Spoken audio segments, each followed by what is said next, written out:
The room smelled of turpentine and lilies, two scents that should never have met, but in her world they always did. The lilies came with the dead, families clutching bouquets as if flowers could erase rot, and the turpentine came from her brush, the one tool she still trusted. Isolde Veyra sat in silence, her gown black and simple, her hands pale as marble, moving with delicate precision across the canvas. Before her lay a coffin, its lid propped open, the corpse of a man whose lips sagged in eternal mockery of a smile. His widow wept in the corner, clutching her children, whispering prayers that scraped against the ceiling, but Isolde heard nothing except the stroke of her brush, the rhythm of bristles dragging across canvas like bones across stone. She was not just painting his face, she was capturing his soul, pinning it down with each careful flick, imprisoning him in oils and shadow.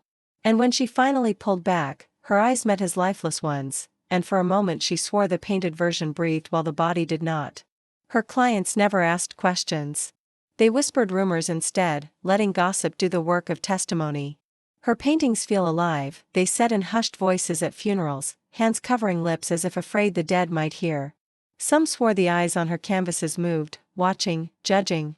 Others claimed misfortune followed those who hung her works, broken mirrors, dead birds by windowsills, a sickness in the chest that came without warning. But no rumor ever kept them away. The wealthy and the guilty came in droves, desperate to immortalize their lost, greedy to preserve memory no matter the cost. They didn't care if her work carried a curse, as long as it captured the illusion of life. And Isolde, quiet and unflinching, gave them what they paid for, though deep within her. Every portrait was another act in a ritual she had begun long ago, a ritual of revenge written not in ink but in pigment and grief. She had been 9 years old the night the massacre came.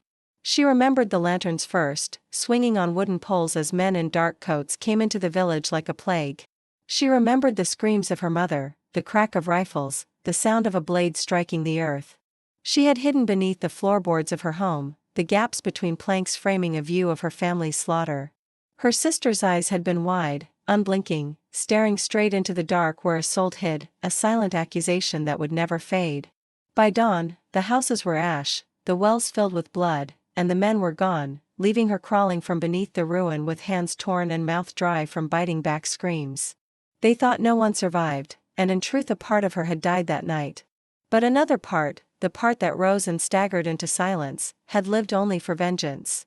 Years later, the city would call her the funeral painter. They knew nothing of the child who once pressed her face into splinters to hide from death. They only knew the woman who appeared at wakes, her canvas always ready, her eyes cold and unblinking, as if she painted from a place beyond mourning. Yet each stroke she laid down was not for remembrance. It was a weapon, a curse, a tether. For she had learned the secret in blood, souls could be trapped in likeness. The brush was a chain, pigment the iron, and the finished canvas a prison. The guilty who posed in her mind, even if they were corpses, even if they were already cold, could be bound tighter, condemned further, made to suffer in ways flesh alone could never endure. Her first experiment had been with a thief, a man whose corpse had been dumped in the river after a deal soured. She had painted him for practice, to test the old whispers she had clawed from fragments of folklore. For 3 nights after, she dreamed of him writhing in his frame, his painted body twisting as if fire licked at his soul. On the 4th night, the newspapers reported his killer had collapsed in a tavern, screaming that the dead man's face was everywhere he looked, carved into wood, smeared on glass, dripping in ale. He had clawed out his own eyes before dying. Isolde had woken that morning with paint under her nails. And she had not smiled, not once, but she had known, the ritual worked. Now, years later, her brush turned toward greater prey. She had waited long enough, painting widows and children and soldiers for practice, refining her strokes, honing the ritual into precision. And finally, the name she had held in her chest for decades came to her lips again, Judge Halvern Dreys. A man of sharp suits and colder eyes, the one who signed the papers that erased her village, the one who called it necessary relocation in the court's official record. He was older now, bloated, wrapped in luxury, his face soft with indulgence. But to her, he was still the man who signed her family's death warrant with ink that bled red even if the world called it black. She did not wait for his death. She requested him, directly, as a commission, claiming her work needed models to capture life more accurately. Vanity was his weakness, and he agreed.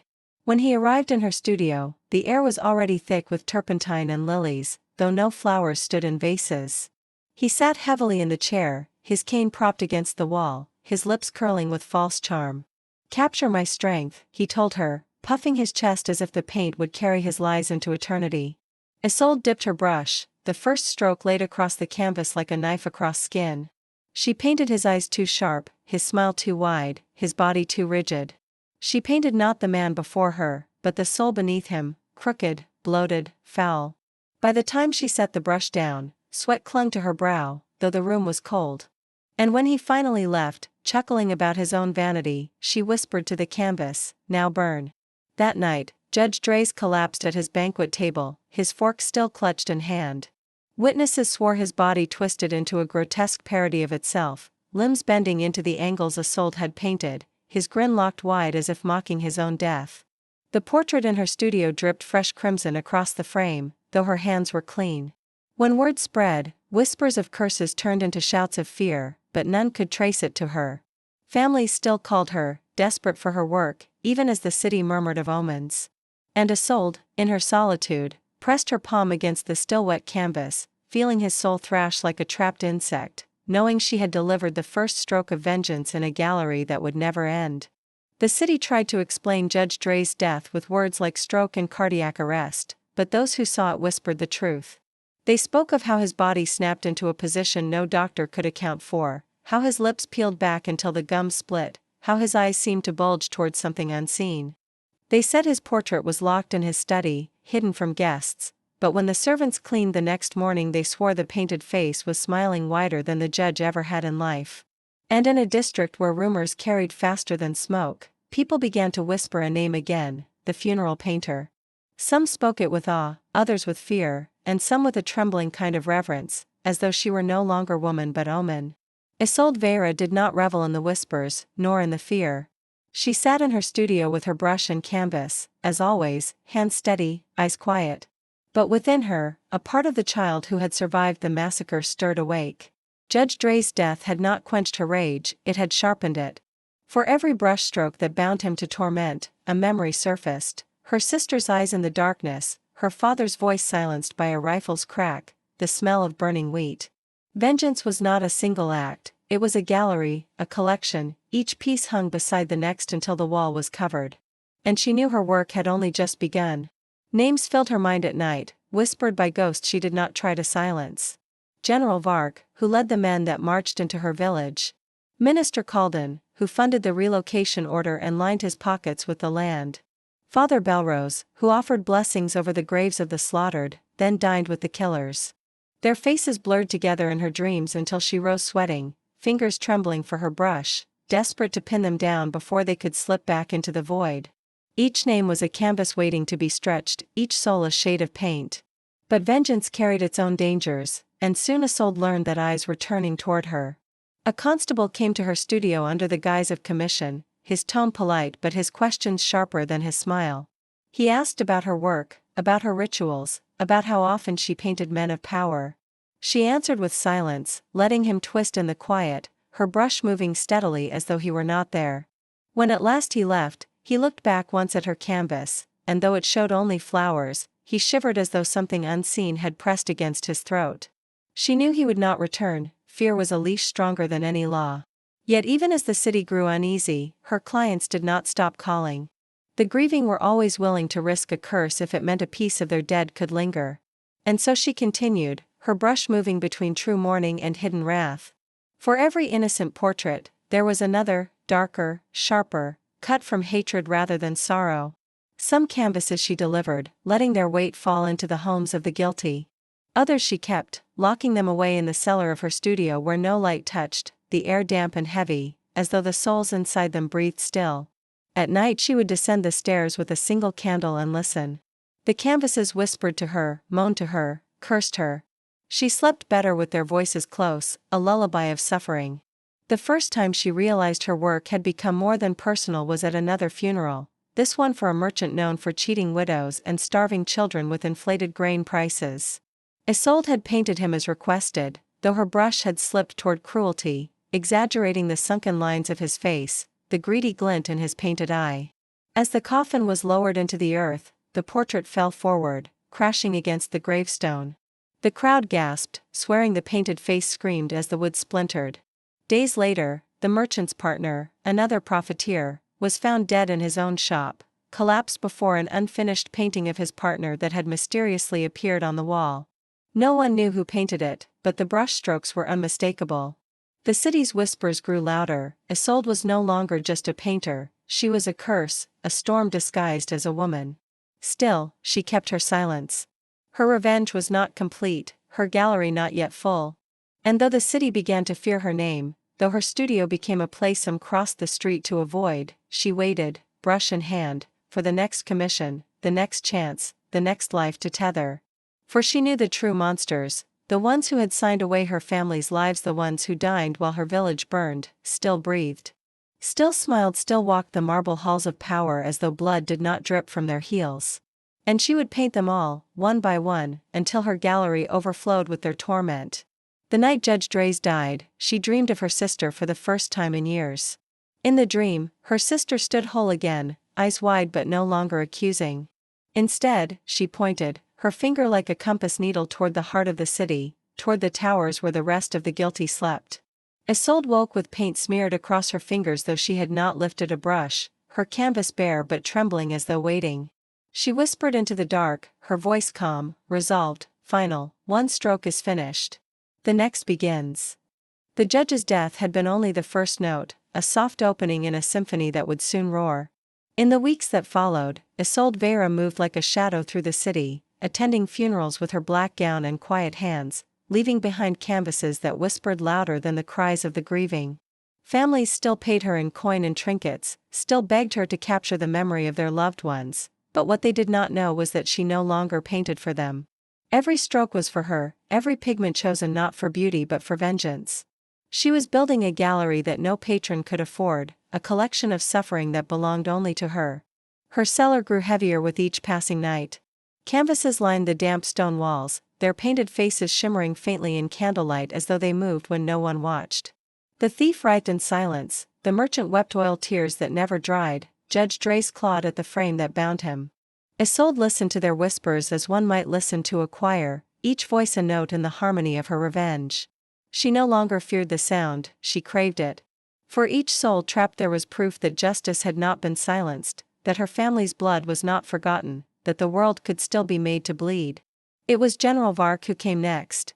He had aged since the night of the massacre, his once iron frame sagging with drink and indulgence, his medals tarnished but still heavy across his chest. He lived like a king in a house guarded by iron gates and stone lions, yet even lions bow to the brush. Isolde secured her way in with the ease of inevitability. The general's daughter had died in childbirth, and the family sought her infamous skill to preserve her memory. Isolde painted the daughter with gentleness, with honesty, her face softened in oils until even grief felt sacred. But when the general himself demanded his own portrait, her hand trembled with a hunger she could not contain. She painted him as he was beneath the medals, a butcher, a drunk, a coward. She gave him a jaw sagging with rot, eyes sharp with cruelty, hands slick with invisible gore. When he saw it, he laughed, mistaking mockery for flattery, and Isolde bowed her head to hide the fire in her gaze. That night, the general fell asleep in his gilded chair, a bottle of brandy at his side, his portrait propped against the mantel. Servants swore that before dawn his screams filled the house, his body thrashing as though torn by invisible claws. When they burst into his chamber, they found him slumped on the floor, his limbs twisted into the exact angles of the painted figure. His eyes bulged wide, staring at the canvas where his likeness now grinned with blood across its teeth. Word spread fast, faster than wine at a banquet, another death, another curse, another name added to the whispered list. The painter of death, they called her now, and though no one dared accuse her openly, her legend dripped through the city like oil through water, seeping into every corner. With each kill, her power grew bolder, her brush surer. The pigments darkened, mixed with herbs and ashes that smelled of earth and bone. She worked by candlelight, long into the night, her strokes faster, sharper, as though something guided her hand from beyond. And the more she painted, the less she slept. Dreams and waking blurred, until she sometimes found herself standing over a canvas with hours missing, her brush dripping crimson though no jar of paint sat open. It did not frighten her. If anything, it thrilled her. For the massacre had stolen her childhood, her innocence, her family. Now she was stealing time itself, bending the hours to her will, bending souls to her chains. But the city did not remain silent. Fear breeds questions, and questions breed enemies. Priests began to denounce her name from pulpits, calling her an unholy vessel, a woman who had traded her soul for a curse. Mothers dragged their children across the street when she passed, their eyes darting as if afraid her gaze could freeze them to the ground. The constables gathered files, scraps of testimony, rumors stitched into fragile accusations, but none dared arrest her, for even the officers whispered that those who entered her studio might never leave whole again. The rich, however, continued to come. Grief overpowered fear, and their coin outweighed suspicion. Isolde's business never faltered, but beneath the coins, she could smell the rot of their guilt, and each coin felt like blood slipping between her fingers. Then came the priest, Father Belrose. A man who had offered prayers over her village's graves, prayers that mocked the dead while blessing the killers. He had become swollen with wealth, his sermons filled with promises of forgiveness that dripped like honey into the ears of the guilty. When a parishioner's son drowned, the family begged Isolde to paint him, and so she came to the chapel. The priest welcomed her warmly, mistaking her silence for humility, and even suggested she capture his likeness too, for the sake of history. She agreed. The boy's portrait she painted with care, with mercy, with sorrow that almost broke her brush. But the priest she carved with cruelty. She painted him in shadows, his eyes narrow with greed, his robes stained with the unseen blood of his congregation. 3 nights later, Father Belrose collapsed during Mass, his body bent backwards until his spine cracked like dry wood, his mouth still trying to form prayers that spilled into screams. The congregation scattered, shrieking, while his portrait in the vestry dripped with crimson as though bleeding from the canvas itself. By the time the constables arrived, the chapel reeked of incense and iron, and though the portrait was gone, the whispers were not. Another powerful man had fallen. And now, the city's fear turned from rumor to certainty. There was a force moving among them, and it wore the face of a woman with a brush. The deaths had become impossible to ignore. Once, people whispered her name only in grief halls and candlelit kitchens, but now her legend spilled into the streets like blood in the gutters.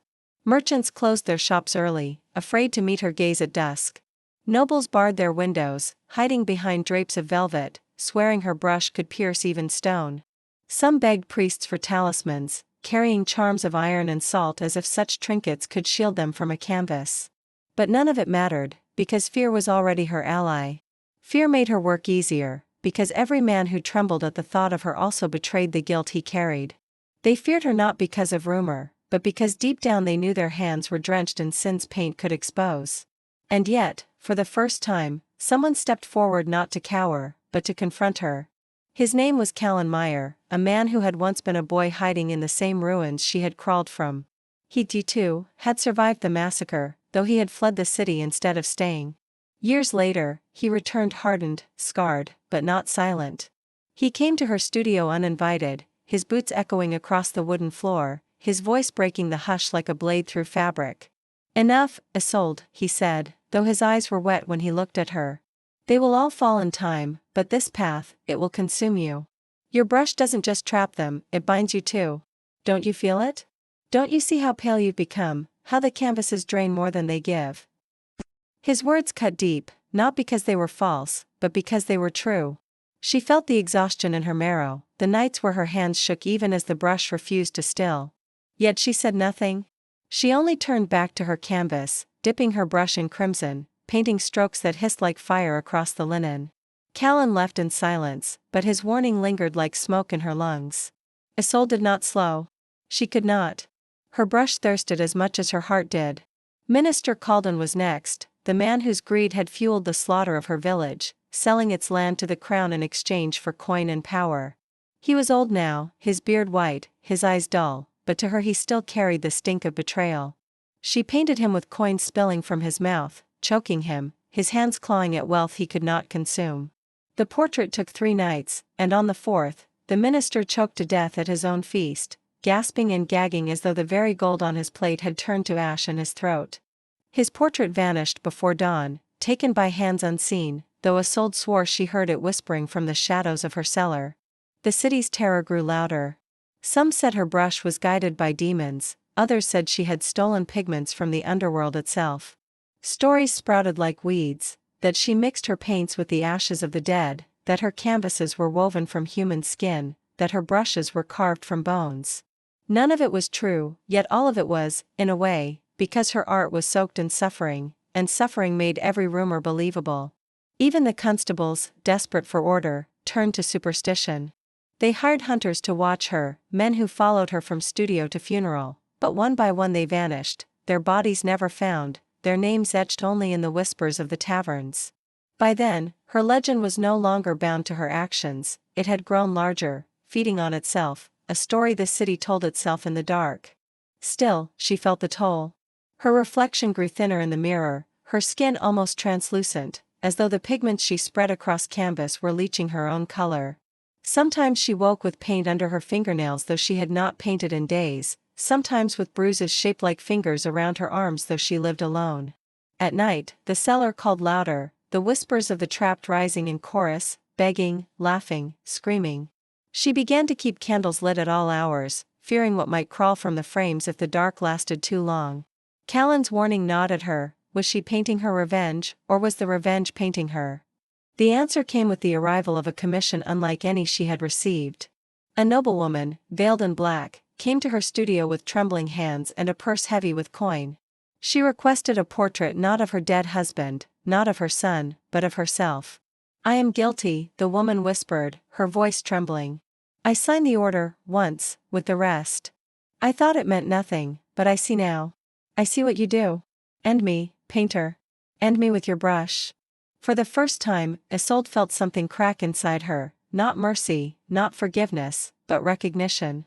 The woman's eyes mirrored her own, hollow with regret, haunted by ghosts she could not silence. Isolde painted her swiftly, cruelly, the brush digging into canvas as though tearing flesh. By dawn, the woman was found dead in her bed, her portrait still wet, her face twisted in agony. But unlike the others, Isolde kept this canvas not in the cellar but hanging in her studio where she could see it each day, proof that even guilt sought her hand, that even the guilty begged to be undone. That night, she began a new work. Not for a family, not for a commission, but for herself. The canvas was vast, larger than any she had ever stretched, its white surface gleaming in the candlelight like bone. She did not yet know whose likeness it would bear, only that it demanded her brush, demanded her time.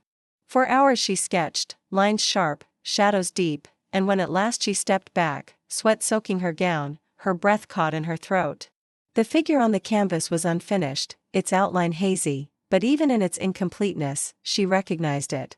The curve of the jaw, the slope of the shoulders, the hollow gaze. It was her own face staring back, waiting for paint, waiting for completion. The unfinished canvas haunted her. Every time Isolde entered the studio, her eyes were drawn to it, that faint outline of her own face staring back at her, demanding the brush, demanding completion. She ignored it at first, burying herself in commissions, in vengeance, in the endless cycle of funerals that filled her days and nights. But no matter how many portraits she painted, no matter how many souls she bound, her gaze always strayed to that vast white canvas like a wound in the room. It whispered to her in silence, the way only her art could whisper, pulling at her marrow until her hands shook with hunger for the brush. And though she told herself she would resist, that her work was not yet finished, deep down she knew, the end had already begun. The city was breaking under her shadow. Nobles abandoned their estates, fleeing into the countryside with wagons heavy with gold, but even distance did not free them from her reach. She painted them from memory, their deaths arriving on the road like wolves in the night. Priests tried to sanctify their halls, sprinkling holy water on their walls, but no blessing could smother the curse once her brush touched the canvas. Soldiers marched through the streets in pairs, muskets ready, yet when they met her eyes they turned their faces away, muttering prayers as if ashamed. She had become less a woman than a legend, less a legend than a storm. And still her cellar groaned with the weight of the damned, her gallery growing louder with each soul she captured, their whispers weaving into a hymn that rattled the beams of her house. But legends cannot rise without enemies. The council of the city gathered in secret, a cabal of merchants, nobles, and priests, men whose hands were already slick with sins. They decided that if her brush could not be taken, her flesh must be destroyed. Hunters were sent, not common constables, but men seasoned in war, killers who had once burned villages like hers. They came at night, breaking into her studio with steel and fire, their boots shattering silence, their torches filling the dark with smoke. Yet when they reached the cellar, their screams rose louder than their battle cries. For the canvases did not hang silent, they writhed, they wept, they reached from their frames with painted hands, dragging men into pigment as though the linen were water. By dawn, the neighbors whispered of red light spilling from her windows, of shadows moving across the curtains that did not belong to her. When the council demanded proof of her death, only fragments of charred boots and broken rifles were delivered. Isolde herself did not emerge untouched. The cellar left its mark upon her. When the hunters were swallowed by her gallery, their souls chained to new canvases, she staggered upstairs pale as bone, her lips cracked, her eyes burning with fever. For the first time she realized Callan had been right. The canvases did not only trap the guilty, they tethered her too, each portrait a thread knotted into her flesh, pulling, draining, feeding on her as much as she fed on them. She could feel her heart slowing, her skin thinning, her breath shortening. She could not stop. She would not stop. But she knew the gallery was no longer hers alone, it was alive, and it demanded more. Callan returned then, finding her half collapsed at her easel, her hands smeared with paint that looked too much like blood. He begged her again, his voice shaking, his body trembling with both pity and rage. "You've done enough. You've punished them, you've made the city choke on its guilt. Let it end, Isolde, before it takes you too." But when she turned her gaze to him, her eyes were no longer those of the girl he remembered, no longer even those of a woman, they were the eyes of her canvases, hollow and endless, painted from within. "I cannot stop," she whispered, her voice brittle as ash. "Not until the gallery is full." He wept then, for her, for himself, for the ghosts that tied them both. And when he left, he did not look back, for he knew she was already half gone, swallowed by the brush she could not put down. That night she began again. Not with the commission, not with the guilty, but with the canvas that waited for her. The outline of her face seemed clearer now, as if sketched by hands other than her own, as if the canvas had drawn her instead of the reverse. She lifted the brush, dipped it in pigment dark as midnight, and laid the first stroke across her own painted cheek. The bristles trembled, the pigment shivered, and the cellar erupted with voices, shrieking, laughing, howling in delight. They knew, as she knew, that the final masterpiece had begun. Each stroke across the canvas pulled at her veins like wires tightening, her blood rising with the pigment, her breath sinking deeper into the fibers. As she painted her own eyes, the room grew colder, and the portraits lining the cellar leaned forward in their frames, watching her with hunger, their mouths twitching as if they wanted to speak. She felt their weight pressing down on her shoulders, all the souls she had claimed, demanding their place within her final work. It was not just her portrait anymore, it was their portrait too, a mirror of her vengeance and their prison, a communion of the damned that could only be sealed with her life. The city above trembled without her hand to guide it. Murders slowed, funerals became quiet again, and yet whispers spread faster than ever. Citizens gathered at corners to murmur about the painter who had vanished, their stories growing wild with each telling. Some claimed she had been hanged in secret and her body burned to ash. Others swore she had left the city altogether, wandering into the forests where no law could reach her. And still others whispered the most terrible story, that she was not gone at all, but watching from her gallery, waiting for the final stroke that would bring her vengeance to its true end. The council grew restless, fear gnawing at their marrow. One by one they began to receive anonymous packages, left at their gates in the dead of night. Inside each parcel lay a scrap of canvas, smeared with black pigment that never dried. Some dismissed it as trickery, others as superstition, but none could bring themselves to burn it. And those who touched the scraps claimed they could feel a pulse in the fabric, like the beat of a heart, steady and slow. When 3 counselors were found dead within a week, their bodies frozen into poses eerily similar to unfinished paintings, the survivors sealed themselves in their mansions and prayed the painter's brush would pass them by. But prayers had never stopped her before. In her cellar, the painting neared completion. Her likeness was almost whole now, hair painted in strands sharp as blades, lips drawn in crimson that looked more like torn flesh than color, and eyes that glowed with a light too alive for pigment. As the brush moved, her body weakened, her chest shuddering, her heart dragging with each beat like a drum stretched too tight. The souls in her gallery surged louder, their whispers filling the cellar, their painted mouths opening wider. They knew, as she knew, that the moment she painted the final stroke, the gallery would be sealed forever. Her vengeance would be eternal, but her life would be the sacrifice. And then Callan returned, one last time. He had sworn to leave her behind. But dreams had driven him back, nightmares of eyes in the dark and voices calling his name. When he found her hunched before the canvas, her skin pale as parchment, he cried out, begged her to stop, his voice raw, his hands trembling. "You are still here, Isolde. You're still more than this curse. Don't give yourself to it, give yourself to life again, please." But when she looked at him, her hand frozen above the final brushstroke, her lips curved into something that was not quite a smile. "Life was stolen from me long ago," she whispered, and her voice carried the weight of every grave she had painted. "Now I give myself to death, but on my own terms." She brought the brush down. The final stroke carved across the canvas like a wound splitting open, and in that instant the gallery erupted. The portraits screamed in unison, their colors bleeding, their figures writhing until the cellar became a storm of pigment and shadow. Callan stumbled back as the air itself thickened with paint, his eyes stinging, his lungs choking with the fumes. He saw Isolde's body lift from the floor, her flesh unraveling into strands of color, drawn into the canvas as though swallowed whole. Her painted eyes opened in that moment, staring out not at him but at the world beyond, alive with fire and hunger. And then the cellar collapsed into silence. When the dust cleared, there was nothing left of her body. Only the massive canvas remained, her portrait complete, her eyes gleaming in the dim light, the brush resting at her feet as though laid upon a grave. Callan approached trembling, reaching out but stopping short before the frame. For the portrait was not still, the eyes blinked, slow and deliberate, and the lips parted just enough to whisper his name. He fled then, stumbling into the night, the sound of her voice chasing him through the streets. He never returned, and he never spoke of her again. But others did. Years passed, then decades. The city rebuilt itself, buried its scandals, burned its archives. But the legend of the funeral painter did not fade.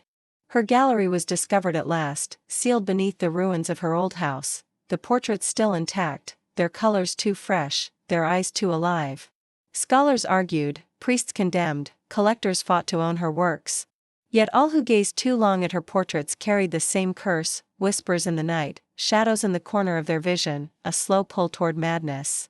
And at the center of the gallery hung her final masterpiece, the self-portrait, her eyes following every visitor, her lips curved in that almost smile. The funeral painter was gone, but her vengeance lived on in pigment, eternal, watching, waiting for the next brushstroke that might wake her again.